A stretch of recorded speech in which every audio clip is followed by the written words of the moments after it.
Today on Cyberwork, Becky Robertson joins us from Booz Allen to discuss creating remote work situations that address modern requirements but don't sacrifice security. We discuss the ways in which the COVID-19 pandemic helped the federal sector reconsider every aspect of the workflow process and what that means for the future of federal remote work. That's all today on Cyberwork. But first, I want to point your attention to an all-new ebook published by Infosec. It's titled Developing Cybersecurity Talent and Teams, and it's free to read if you just go to infosecinstitute.com/ebook. It collects practical team development ideas for industry leaders sourced from professionals like Raytheon, KPMG Cyber, Booz Allen, NICE, JP Morgan Chase, and more. Did I mention it's free? Well, it is. infosecinstitute.com/ebook. And now, on with the show.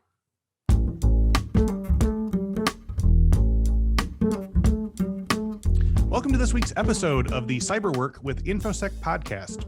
Each week, we talk with a different industry thought leader about cybersecurity trends, the way those trends affect the work of Infosec professionals, and offer tips for breaking in or moving up the ladder in the cybersecurity industry.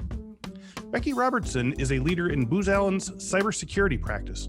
Based out of the firm's Annapolis Junction, Maryland office, she leads an organization of about 400 digital solutions, engineering, and science and analytics professionals. Becky has worked for Booz Allen for more than 23 years. She leads highly technical teams bringing together digital and engineering technologies to drive innovative, effective solutions. Notably, she has served as the program manager on a successful initiative where the firm increased software development rigor and integrated teams while also converting to earned value management techniques. Although COVID restrictions are lifting for large swaths of the country, given the increase of people who are fully vaccinated, in truth, a great deal of the federal and military sector have had to work in close quarters, and work from home hasn't been an option due to the level of security clearance required to do their job. In anticipation of future pullbacks, or in the event of infection flare-ups or vectors, or inevitable future pandemics, let's be honest, we're going to talk about the ways that highly security cleared professionals can remain secure in a cybersecurity sense, while also being secure in regard to public health. We'll probably talk about a lot more stuff in regard to Booz Hamilton as well. So Becky, welcome to Cyberwork. Thank you. It's great to be here. So we always like to start by getting the story of our guest's cybersecurity journey in their own words. How far back did your interest in computers and tech start, and what initially got you excited to learn more about cybersecurity? So actually, I was coming out of college. I'm going to date myself here, back in 1990. Okay. And I had gone in to college getting a computer science and math degree. Then it turned to math. And then I realized it just wasn't making me happy what I was doing. And I ended up adding some communications classes, and I came out with some kind of a hybrid degree, right, that included lots of things. And what I found was I had an advisor in college who was fabulous, Rick Dillman, if he's still out there, who really helped me understand the importance of a diverse team, both diverse ethnically as well as skill-wise. Right. And one of the early projects I worked on in a senior thesis class was a modeling and simulation project. And I was like, why am I doing this? This isn't what I want to be doing. And he's like, Becky, you're here to help make sure everything's done. And I realized, oh, okay, I can be technically adept, but still do things I like. And so that kind of launched me on my way, realizing that, okay, I don't have to be an engineer to be involved in really good tech stuff. So, from there, I got out of school. I was fortunate to get a job that included getting a clearance. And I was hired by a former Navy commander who had a very similar view that, he was happy to take inexperienced people with potential.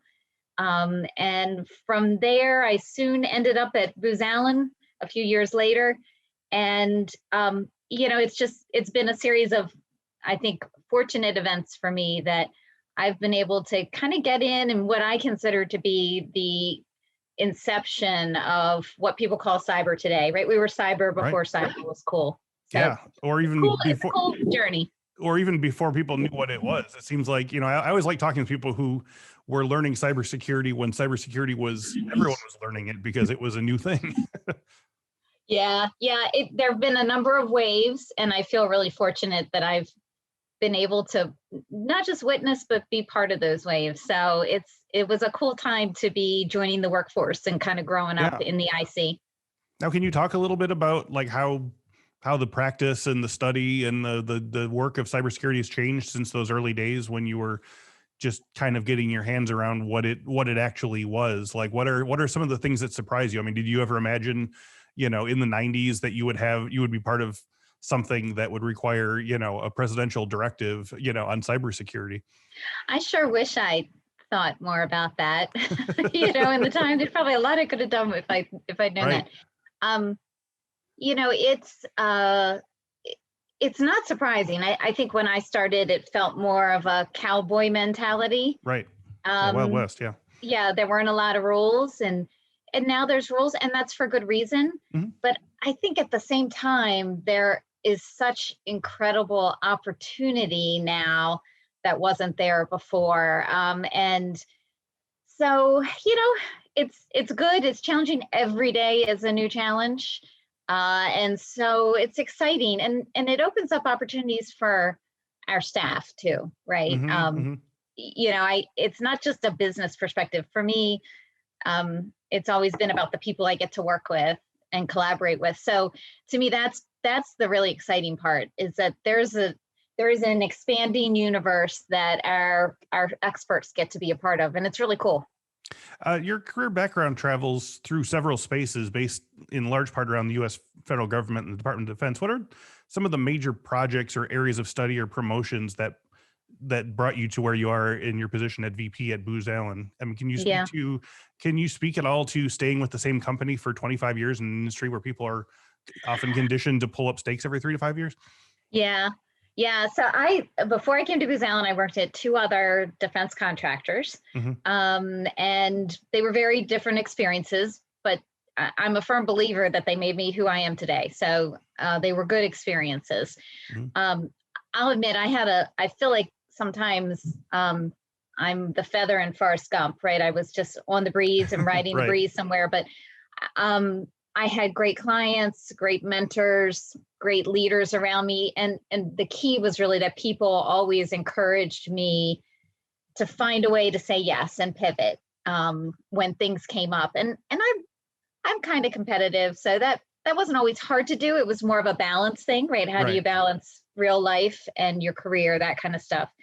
But a few things that come up for me are, there was a particular client project I was working on soon after I joined Booz Allen, and the government project leader unfortunately was ill and was going to be out for 3 months at a really critical time of the project. Well, Hmm. I was kind of a tech writer on that project. It turns Hmm. out I was the one that knew the most about everything going on. Oh, yeah. Right? Everybody else was in their little corner, and I knew a lot about what was going on. And You were the synthesizer of all the different yep, pieces of and information. Okay. yeah, and so I stepped in to lead this project through a pretty pivotal time. Mhm. Pivotal, I don't know if that's the word.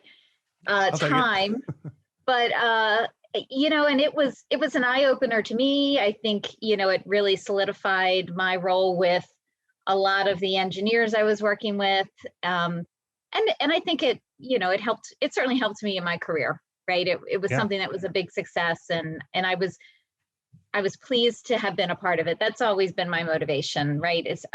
I want to make an impact and be part of a success. And so it was really cool to do that. So, a few things like that, again, seizing opportunity when it comes up, that's really been important to me. So because a lot of our listeners are just starting their cybersecurity journey and, looking to our guests to determine what types of careers they might want to pursue, I wanted to ask you about your current position at Booz. What is your day-to-day work life like as a VP there? What are some of your primary tasks each week? How big is the team that you work for you, and what are some of your favorite tasks that you get to do, and what are other things about your job that maybe keep you awake on Sunday nights? Yeah. Um, eh, well, like most people, I think I don't wear a single hat Okay. in my role, right? I have a couple different roles. They are all focused on, number one, helping clients be more impactful, and number two, helping staff be more impactful. So it's a real joy to get to do what I do every day. I'm in awe of the people who surround me. Um, and, I think you might have mentioned in the intro, there's about 400 folks who align to me directly. Okay. Our broader group that I help to govern with others is a little over 1,000 people. Wow. So there's lots of people involved. I have a small group that I rely on for a lot of kind of helping me understand what's going on, get things done. But my weeks are in some ways there's a framework there. There's meetings that have to happen to keep us all in sync, which we all kind of dread. Right. It's been a lot of WebEx meetings for the past 15 months, right? I have my t-shirt that says you're on mute because inevitably there's somebody on mute all the time. But but it's what happens between those regular meetings that is most interesting, right? That problem solving, that we fit in the joints and the things that come up. So I have a pretty good mix of routine and not routine that comes with every week. Yeah. So as we teased at the start of the show, we wanted to talk about something that's been an issue for the past year. Of course, it's the COVID-19 pandemic, as you mentioned, and specifically the issues of safety around person-to-person work operations in the face of a virus that's astonishingly easy to spread, especially with some of the new variants, or to be infected by while working in close quarters with members of the public. So while some section of the workforce immediately transitioned to work from home back in March, jobs with high security clearances can be much harder to transfer to safer, isolated spaces. So I want to kind of start by delineating the issue here. Can you give me an example of a position that falls under this exception, a job that due to high security clearance cannot currently be safely done from a remote location? Sure. And, it's probably important to say up front, the IC is not like what you see in the movies, right? There's no one person that has all the knowledge and expertise to do something and they just click some keyboard keys and it happens, right? There's a lot of collaboration that goes on. It's kind of like building a rocket to go to Mars. There's lots of unknowns, there's lots of stakeholders and equipment in specific locations, right? Whether that's Houston or Florida or wherever, right? Probably a rotating list of people coming in and out. And no one person could ever build or test a rocket to go to Mars by themselves, right? It's a team of people injecting expertise at the right time, right systems, right locations, all that. So, in my corner of the world, there's a lot of work that's very similar to that, right? And I think of, we have software developers and technology analysts. It's very similar to building a rocket. They depend on that creative collaboration that goes on. And sometimes there's data sources or equipment in a specific location. And so you can't take it home and work in your basement with it, right? For sure. So that's a lot of what we do, and a lot of unknowns that we have to prepare for. So people have to be in the right place to do their role. And so that's why, we had thousands of people, I know from Booz Allen and plenty of other industry partners as well, who worked throughout the pandemic. Right. Now, can you, what are some of the technical or procedural hurdles that would need to be cleared to make high clearance positions like this safe to do remotely, or is that not even an option? Well, this is where I think we, as not just industry, but government, need to think differently. I think we've got to look at it differently and consider breaking down what we've done for many years into more of a modular approach. It's a mindset change. Everybody needs to think differently. And it has to reflect the way the world has changed in the past, particularly the past 10 years. There's been a dramatic change in the kind of people who want the talent to do this work. So I think there's a lot of updating that could be done, and it's got to come from the inside out, or from the outside in, right? That's another thought. I think it's a pretty insular environment, and so trying to find ways to bring new ideas in and say, hey, I know you're busy looking at your corner of the world, but this is going on in the outside. You really should adjust. Right, that's on us as industry. We need to take that in and help our government partners understand that environment and the importance of thinking about our work differently. Right. Yeah, I was going to say that, a lot of what we've kind of learned in the past year, happened under extreme pressure and under, extreme pressure to keep things moving, quickly. But, it's important to sort of like take those lessons and sort of apply them, and like you say, not just in terms of like short-term emergency, but like how we can completely sort of restructure the way work looks and the way that sort of like, multi-step processes can be completed in different places and so forth. I mean, is this something that Booz and other places are sort of looking at actively as far as you're concerned? You mean about doing work differently going forward? Yeah, changing the nature of it. Yeah. Absolutely. I think absolutely we and others are, it's not all up to us as a company, obviously, right? Yeah. Our clients have to say so. So there's a lot of discussions that have to go on and agreements, but I think everybody agrees it needs to happen.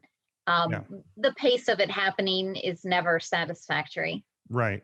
And I was going to say, it makes me think also of that old sort of, I mean, it's canonical at this point, but the story of the new, president of Alcoa Aluminum, where he stood in front of his board and said, my goal for next year is zero workplace injuries. And, all the stakeholders went to sell their stocks. But, as the story unfolds, you realize that by sort of moving towards, 100% safety, it changes like the processes of the way how efficient aluminum is made and all these other things. I might be getting some of the details wrong, but I feel like this has sort of a knock-on effect of if we start thinking about the way things are done differently in terms of like, well, we've always done it this way and it's inefficient, but no one wants to change it. Now that we've been in the pressure cooker of having to change it, we have this chance to sort of like create these kind of efficiencies, right?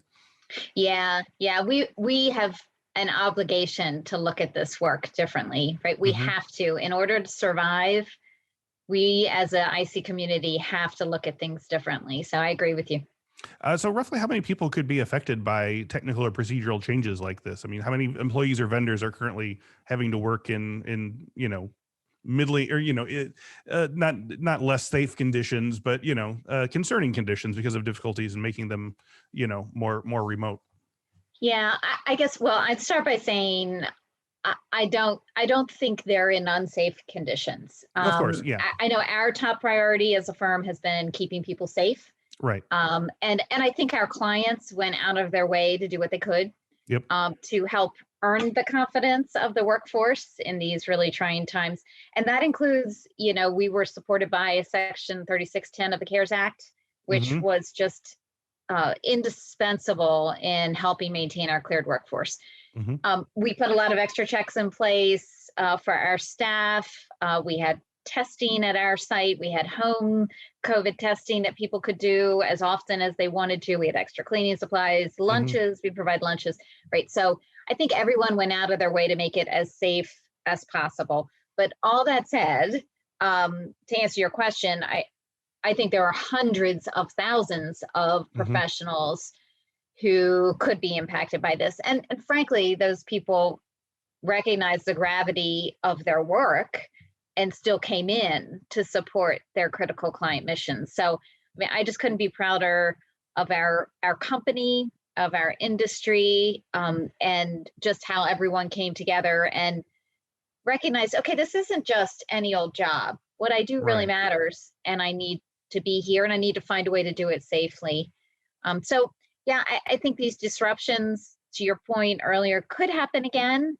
But regardless of that, our job is to be steady in the face of those disruptions. So I feel like we did the best we could, and it was appreciated by the staff who were impacted. Yeah. Now, are there concerns around the cybersecurity sphere about how to create these more sort of security cleared but remote work environments that are not only safe enough to, not risk being hacked at the highest level of security, but also sufficiently robust that the materials needed to do the job can be accessed? Because, obviously it's one thing to make everything as locked down as possible, but there always has to be that balance if the person in the safer location doesn't have the materials they need to do their job efficiently. What is the sort of security stance in sort of making these procedural changes? Well, I think one is we've got to find a way to do this, right? It's not an option. We've got to find a way to do it. And I think part of it is that we shouldn't be assuming we're just going to pick up roles we have today and transport them remotely. Right. To my point earlier, we need to think differently and think about, okay, well, let's step back and slice this pie a different way and say what Okay. could be done elsewhere without needing all of the infrastructure that's required. And it has to be done at scale too, right? I mean, demand is increasing for these services. It's not going down.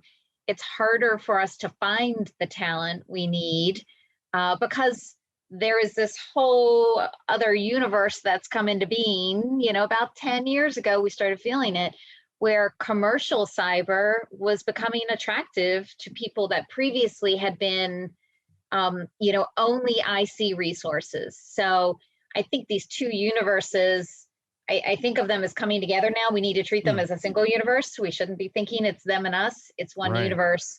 And so, again, that is part of the imperative about why we've got to find a way to make more flexible remote work possible to meet that increasing demand. Yeah, to use your term of finding different ways to slice the pie here. I mean, can you give me some sort of concrete examples of like the ways that something like this could be sort of completely rethought, like in one particular role or one particular Sure. process? Mm-hmm. Sure. I mean, I think for any development project, there's software development project, for instance, there might be in the front end, there might be some research that goes on and some data analysis. And then you might get into design and then into development and testing. Maybe some integration has to go on after that, and then more testing and deployment. So if you look at that life cycle, given what happens in the non-IC world these days, some of the research that gets done very easily can be done in a remote, uncleared space. Sure. So to me, that's a perfect example that, right, just thinking about it differently and thinking about it through a 2021 lens, right, not a 1990 lens.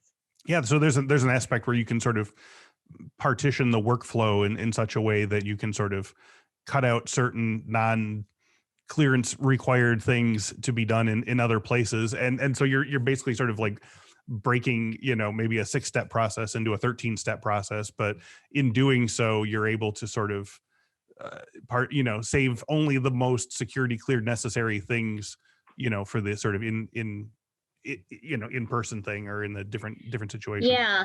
And at the same time, you're broadening your staffing pool, right? You're increasing and diversifying your staffing pool, which to me is a huge benefit, not just for numbers of people, but for the experience people have, right? You're bringing in people who have commercial experience that you would have never been able to access before.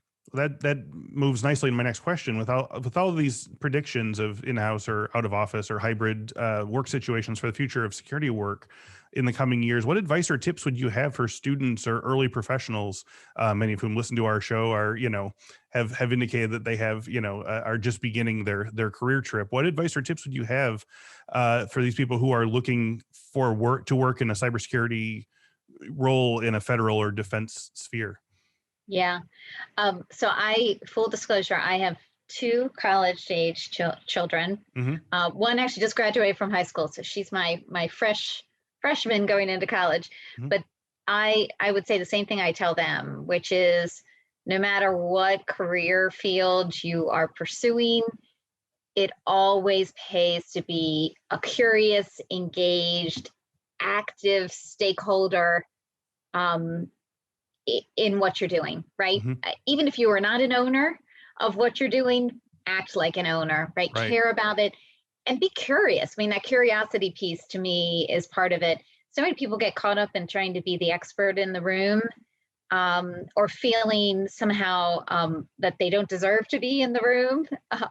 I have learned over the many years I've been working that there's just not time for that, right? You can't go in assuming that you know it all.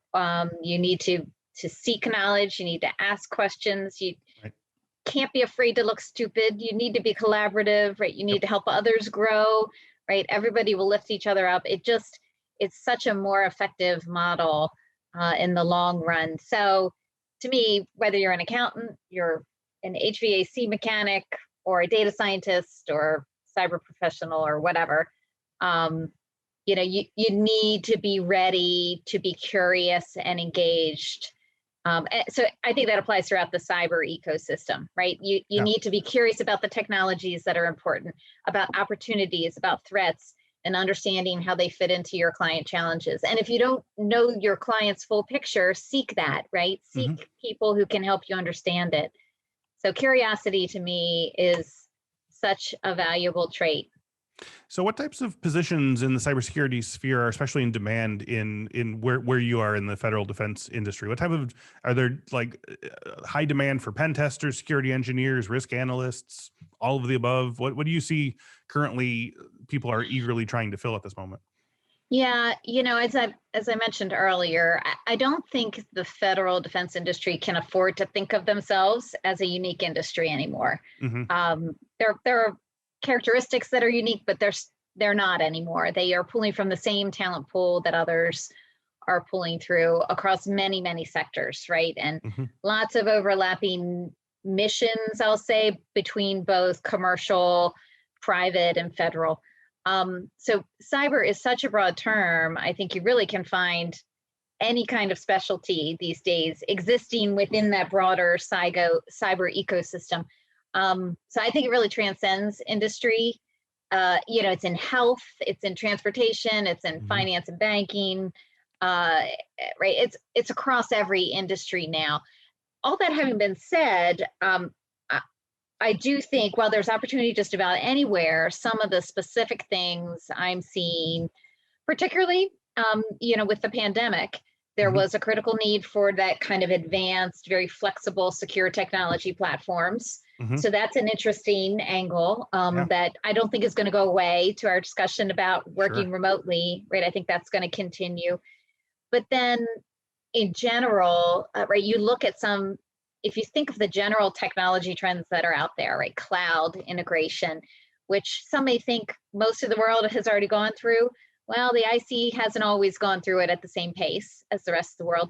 So implementing data science and machine learning and artificial intelligence solutions are very high demand areas for us. And then the pure cybersecurity side of things, right? The pen testing, as you mentioned earlier, that's a piece of it, but it's also, more thoughtful than that, right? Things like 5G, zero trust, embedded analysis, cyber defense, all of that is incredibly high demand, again, in my corner of the world.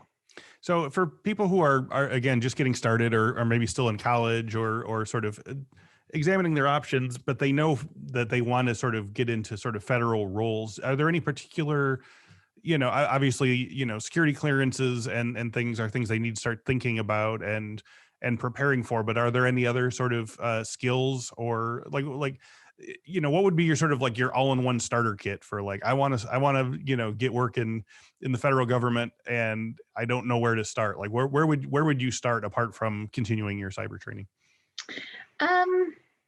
Well, so I think there's always a role for folks with technology experience.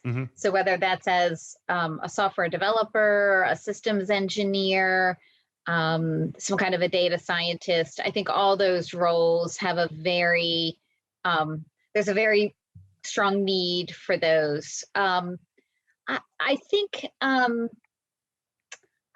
would say part of it is exposing yourself to not just what you find interesting, but listening to things like podcasts, being out there, checking in on blogs, on things that are important to you.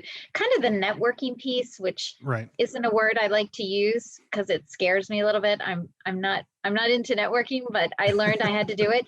But it gets back to that curiosity piece, right? Being curious, and just looking to learn. Make it less about networking and more about looking to learn.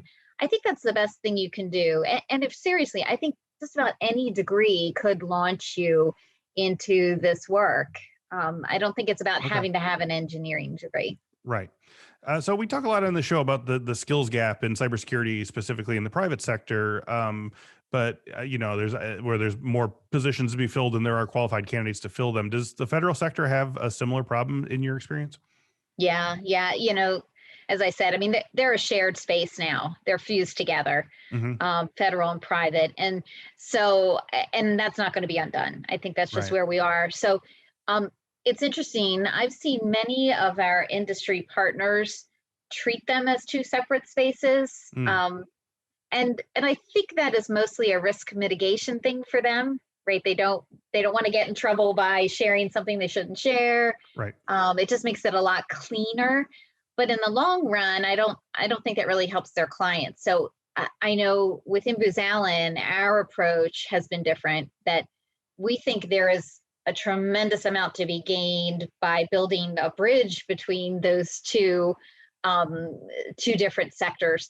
You know, I view it, I'm a Marvel fan, so I view it as kind of that rainbow bridge, right? The Bifrost, right? It is so powerful when we can connect those two and have information flow across, right? It's not just about exporting from the federal sector out.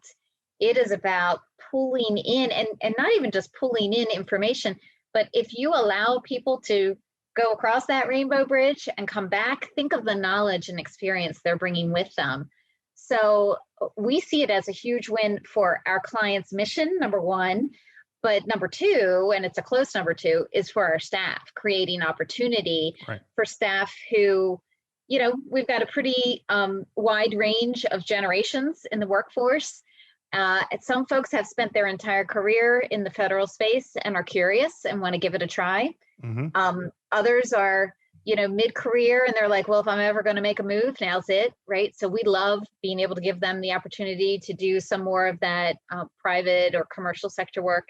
And then there's folks coming out of school who, many of whom, you know, they have lived in through this pandemic. They want to keep working remotely. Right. But they like the intrigue of doing some of the federal work. And so to be able to provide opportunities across that group is for us a huge differentiator. We think it's a win-win for everyone. So to that end, as we wrap up today, what advice would you give to listeners who are just trying to get their cybersecurity career off the ground, but are maybe a little unsure of where to start? What is the first step you'd recommend to put yourself on a good career path? I'm really gonna sound like a mom now, but I would say look at the news and find something that interests you in the news related to cyber. There is so much out there that's happening, right? But just find something that intrigues you and interests you. And then be curious and learn more about it, right? Whether it's gas lines being shut down or something else that pops up in the news, right? There is a role for just about anyone in cybersecurity. And it's just, you got to explore a little bit, get curious, and then find yourself some good mentors. Oh, can you talk a little bit about that, about mentors and sort of reaching out to people? I mean, we've had, you know, you're our 152nd guest or something like that, but you know, we've had loads of guests who say, you know, oh yeah, anyone can reach out to me on LinkedIn. Like, can you talk about where young people would look for mentors, or sort of what the give and take is? Because I know there's, you know, sometimes there's a little too much take and not enough give. Like what does a mentee sort of give back to a mentor in terms of making it, you know, not just sort of like, you know, I'm gonna ask you all this stuff and then that's it, you know? Do you have any sort of thoughts on mentee etiquette? Oh yes, of course. As a beneficiary of some really great mentors, I would say, number one, don't assume that it's a one-way thing, right? Mentors, I think, learn as much from mentees as they do vice versa. So I would highly encourage you to find somebody who has that kind of attitude. And the way you find those people, number one, I think it doesn't have to be somebody in your company. It doesn't have to be somebody in your industry. I have gotten some of the best mentoring from people. I mentioned my college advisor was so influential, and the first person that hired me was so influential. I would seek those kinds of mentors. Anyone that you admire how they work and integrate with others, I would just pick their brain a little bit. I think most people, number one, are flattered, and they also are very willing to give of their time. I can't tell you how fortunate I feel to have had so many good mentors help me. I will say at Booz Allen, that's an expectation, right? That if somebody asks for help, you're going to give it. So I feel fortunate, through my however many years here at Booz Allen, 26 years, 25 years, I have, I've benefited from a culture where that is really valued. So one last question here. If our listeners want to learn more about Becky Robertson, or your activities, or Booz Hamilton, where can they go online? So I'm on LinkedIn, and then you can also just go to boozallen.com, and under people, leaders, I'm listed there with an old picture that makes me look younger than I am. We've all done that. That's great. Well, Becky, thank you so much for joining us today and sharing your history with us. Really appreciate it. My pleasure. Thanks, Chris. And as always, thank you to everyone listening at home or at work from home today. New episodes of the Cyberwork podcast are available every Monday at 1 p.m. Central Time, both on video at our YouTube page, on infosecinstitute.com/podcast, or on audio wherever fine podcasts are downloaded. Thank you once again to Becky Robertson, and thank you all again for watching and listening. We will speak to you next week.